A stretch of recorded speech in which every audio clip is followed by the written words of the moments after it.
If it's true in this bill that they want to not only sell but rip up these chargers, I don't know how that's not gross mismanagement of funds and an impeachable offense. Are you on? Which side are you on? We talked to you about a couple of weeks ago about how the Senate was trying to not only stop future spending on postal EVs and charging infrastructure, but also to sell existing EVs within the postal fleet and rip up the charging infrastructure, which would, as we quoted from the reporting, like there's no market for secondary postal EVs, like nobody's going to buy that. And there's no market for used charging infrastructure, right? So it would not ultimately have recouped almost any money at all. Would have cost the Postal Service like $1 billion or something to get rid of and then have to replace all of the EVs that they have currently. And so ultimately, I did look, and that did not make it into the ultimate piece of legislation that was signed. So that was good. And it, in large part, that was because of the activism of the NALC and the APWU. But somebody called in and gave us left us a voicemail with his thoughts on this proposal that the Republicans had. So let's go ahead and hear his thoughts. Hi, my name is Paul. I live in Severna Park, Maryland, which is just in the middle of Baltimore and Annapolis. And my local post office is in the process of literally ripping up its entire back service area and putting in the chargers. And they actually delivered one of the electric vehicles. And if it's true in this bill that they want to not only sell but rip up these chargers, I don't know how that's not gross mismanagement of funds and an impeachable offense, because the amount of money and time that they have put in to put them in and literally wasted the post office's services because of this upgrade to rip them all out. I don't even know how that would even be possible. I mean, they just literally put in the charging units. I saw them go up the other day. I drive past it every day. I am absolutely flabbergasted. This can't get past it. I just can't understand this. Yeah, you and me both. And thankfully, it was not passed. So your unions, APWU, the NALC, presumably the other ones, the National Postal Mail Handlers and the Rural Letter Carriers, fought against this because it would be so bad for the Postal Service as an entity, right? To have to waste money literally burning infrastructure. I mean, it's just so ridiculous. So that was defeated, as were a lot of the really bad provisions that would have attacked postal workers and the Postal Service. Now, obviously, we've talked about pretty in detail during this program about how problematic the One Big Beautiful Bill is, but specifically with regard to the Postal Service, the APWU and the NALC claim that every direct attack on postal retirement security was stripped from the bill before its final passage.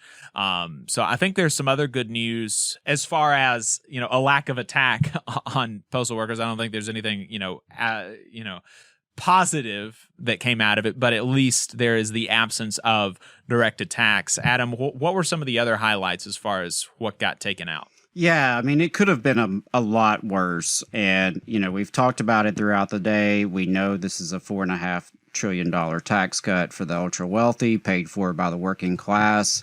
We know it attacks Medicaid, food assistance, green energy programs while expanding these tax breaks and increases defense spending. But, thanks to that all hands on deck campaign by the postal and federal union members, Again, like you said, they're claiming that all of the attacks on postal retirement security were stripped from the bill before its final package. According to NALC, the final package was stripped of any provision that would negatively impact letter carriers, their bargaining rights, and the postal network. And as a reminder, there were numerous changes to the retirement system for Postal Service workers that would have cut benefits, as well as establishing a filing fee for the Merit Systems Protection Board claims and appeals, which, seems bad, and disposing of the Postal Service's electrical vehicle fleet and rescinding EV funding, as we mentioned. Beauty is in the eyes of the beholder, declared APWU President Dimenstein. What is dubbed as the One Big Beautiful Bill Act is beautiful if you are part of the 1%, the fossil fuel industry, or multinational defense contractors. For the rest of us, the working folks, this is as ugly as it gets, Dimenstein continued. We are pleased that through concerted efforts, including from our members and the APWU, the major attacks on federal and postal retirement benefits were stripped out of the final package. But let's be clear, Congress shamefully voted for a massive transfer of wealth from the working and low-income people to make permanent $4 trillion in tax breaks for corporate America, Wall Street, and the fat cats. It should never be acceptable to reward those who need it the least by taking away Medicaid health care benefits, nutritional assistance, and educational support from those who need it the most. Hey, 5 seconds, just wanted to say that this is only possible because of our donors. If you want to see more of this, then consider donating yourself at tvlr.fm/donate. They're walking a fine line here because on the one hand, it's important to claim the victory, right? To claim the victory that some of these attacks were pushed back. But that doesn't make it a good bill by any stretch of the imagination. And even with those attacks, currently at bay, the Postal Service is still under fire, and important advocates have been sounding the alarm inside Congress recently. On June 24th, the House Government Operations Subcommittee convened a panel titled The Route Forward for the U.S. Postal Service. Invited were big mail shippers, including the Package Shippers Association, Lexington Institute, and Citizens Against Government Waste, pushing for hiring freezes, subcontracting, and public-private mail handling schemes.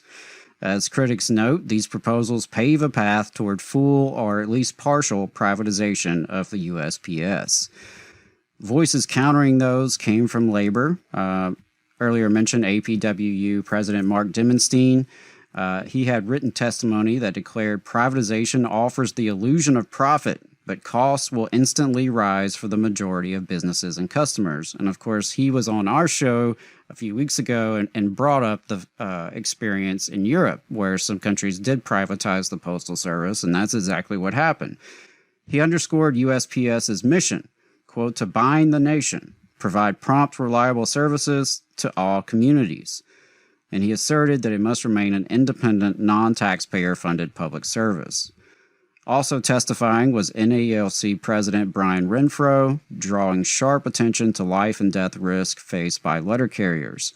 He opened noting that recently a carrier in Dallas tragically died on duty, part of a worrying trend including extreme heat, rising assaults, and failing vehicles. Renfro warned that the mail cannot be protected if the people who deliver it aren't protected first. He urged Congress to pass the Protect Our Letter Carriers Act and demanded funding for safer, air-conditioned postal fleets and a robust OSHA heat illness standard.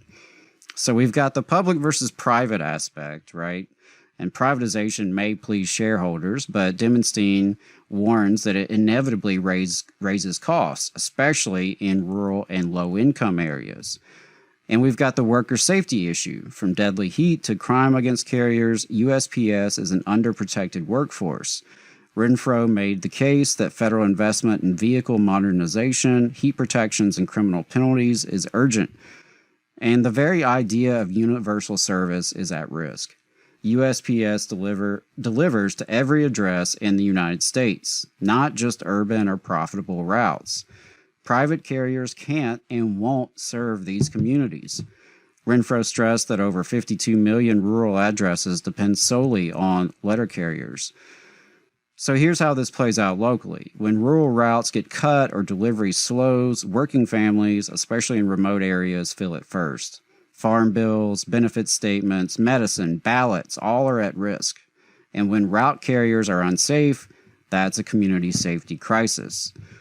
Congress can strengthen the United States Postal Service by, actually investing in the workforce, respecting and collaborating with their unions, and enabling postal retail outlets to offer additional services like postal banking, ID verification, or disaster relief assistance through partnerships, which are ideas backed both by labor unions as well as some lawmakers. The United States Postal Service isn't just a postal system. It's a vital public institution staffed by essential workers. When we talk about defending working-class living standards, this should be central. Strong mail service, secure jobs, safe deliveries, universal access. And it's all connected. Solidarity with all the workers of the Postal Service out there listening. Appreciate you tuning in. Regardless of your job or your union, your work really matters. And we need a united working class movement to defend and improve the U.S. Postal Service. If you do work for the Postal Service, please give us a call. Leave us a voicemail, 844-899-TVLR. That's 844-899-8857. Give us a call. Let us know how things are going out in your neck of the woods. And one last note for you postal workers, APWU members should note that ballot placement has been set for national election of officers. Ballots will start going out on September 10th. Jonathan Smith from the New York Metro Area Postal Union is facing A.J. Jones, Eastern Montgomery County, Pennsylvania area local, for president, among the many other offices on the ballot. So APWU members, make sure you're engaged in this election, and I hope members of all the other postal unions are getting involved however they can to build strong fighting unions.